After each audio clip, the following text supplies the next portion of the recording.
Сәлеметсіздер ме оқушылар? 1 желтоқсан тұңғыш президент күніне арналған елін сүйген, елі сүйген елбасы атты тәрбие сағатымызды бастаймыз.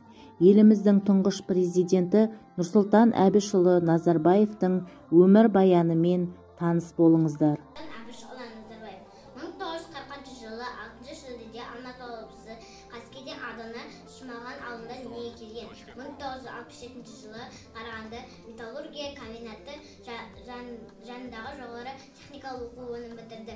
Экономика ғылымдарының докторы, Қазақстан Республикасы ұлттық ғылым академиясының академигі, бірқатар шет мемлекеттер мен еліміздің жетекші университеттерінің құрметті профессоры және докторы, көптеген кітаптар мен ғылыми мақалалардың авторы.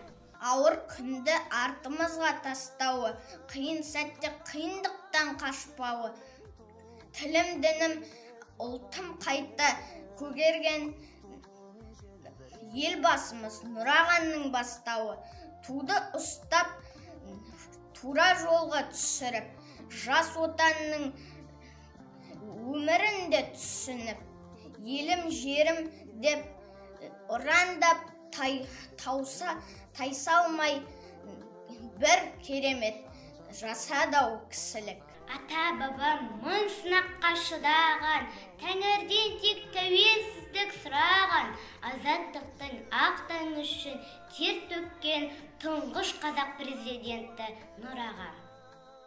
Тәуелсіздікті елге сыйлады, бейбітшілікті қалады.